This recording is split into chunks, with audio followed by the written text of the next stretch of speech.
Okay, I'll just show you how to delete a mobile from the Bluetooth system in this 2018 Renault Trafic Sport. Any screen, it's on radio at the moment.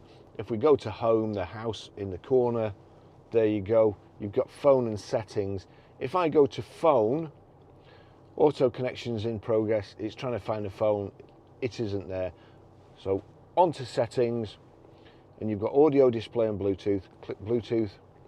View Bluetooth device list, search for Bluetooth devices, external device authorization. Now, view Bluetooth device list. And you'll see there Barry's iPhone 13 Pro, the music symbol, the phone symbol and the bin. I'll want to delete it, so I'll click the bin. Do you want to delete this device? Right, timed out, so we'll do it again. Do you want to delete the device? Yes, click OK, and that's it gone. I'll just show you again. Just click that, delete, OK. That's it, that's how you delete a mobile from the system.